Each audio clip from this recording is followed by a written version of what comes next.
Hello and welcome to the Genuine Learning blog.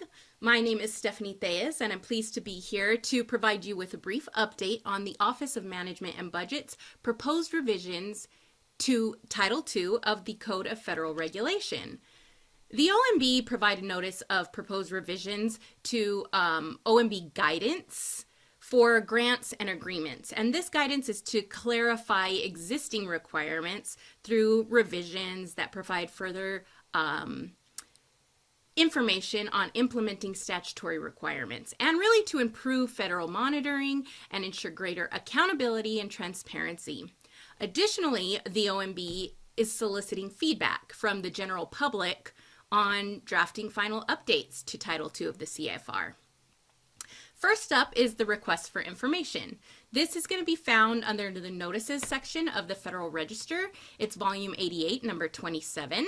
For further reference, and the request for information regarding the potential changes to Chapter 1 and 2 of 2 CFR, which really contain regulations on grants and other cooperative agreements with non-federal entities.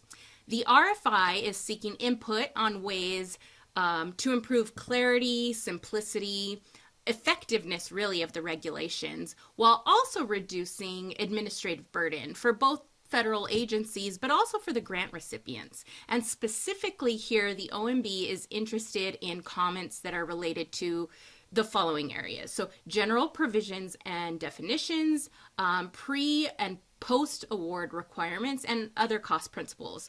So feedback from this RFI will be used to inform these potential revisions to the regulations, and please keep in mind that they will be publicly made available and they are subject to records requests, so all public information.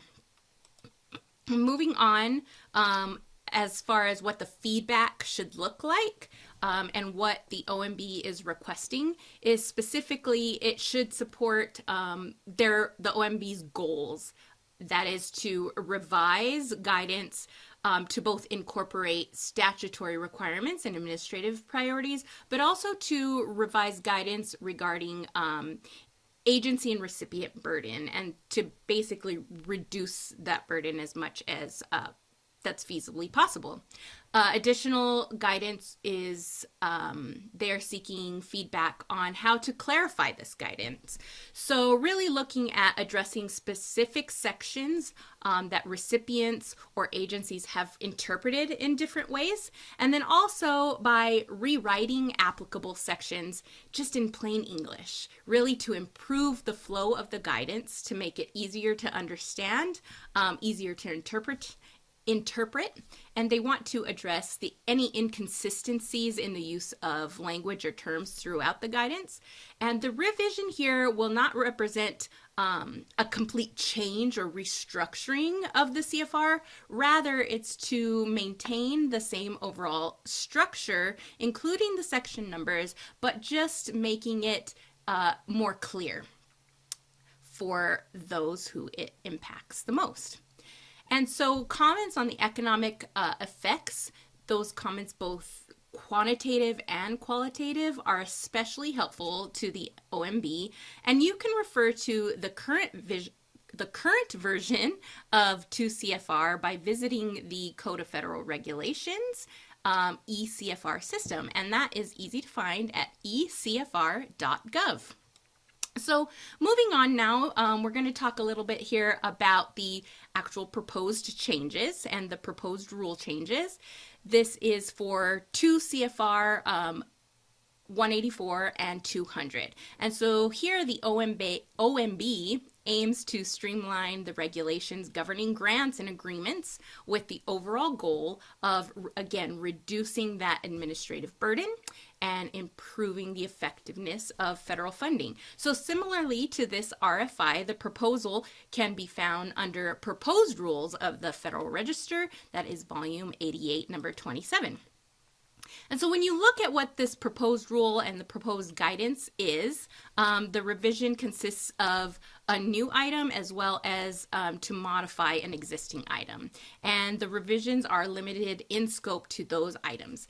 This is to support the implementation of the Build America, Buy America Act. These provisions come from the Infrastructure Investment and Jobs Act, and they just really, again, want to clarify that existing guidance. Just for reference, the Build America, Buy America Act, I'll refer to that as the act going forward, but in that it states none of the funds made available for federal financial assistance program for infrastructure may be obligated for a project unless all of the iron, steel, manufactured products, and construction materials used in the project are produced in the United States. And so for implementation purposes for that item found in the Act, the guidance for grants and agreements would make the proposed rule would make changes to various aspects of grant management, which really includes clarifying requirements that are related to cost principles, again, implementing new requirements for risk management, updating policies related to subrecipient monitoring, for example. The rule also includes provisions related to indirect cost rates, property management, audit requirements. And so overall, this proposed rule is intended, again, to really simplify and improve grant management for both federal agencies and those grant recipients. And so the feedback specifically that the OMB is seeking through this RFI and through the proposed rule revisions is to harmonize, right? Harmonize the regulations of federal grants and agreements, improve efficiencies, allow for greater transparency, and create a more effective process for both grant recipients and federal agencies. The RFI seeks input on ways to improve clarity, simplicity, just again the effectiveness, while the proposed rule aims to streamline those regulations that govern the grants and the agreements.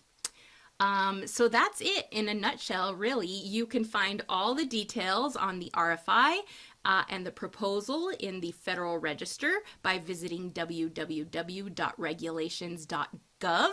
Comments for both the RFI and the proposed rule are due on or before March 13th. So thank you for sharing your time with me today. If you have any questions, feel free to reach out. And until next time, hope to see you again soon. Adios.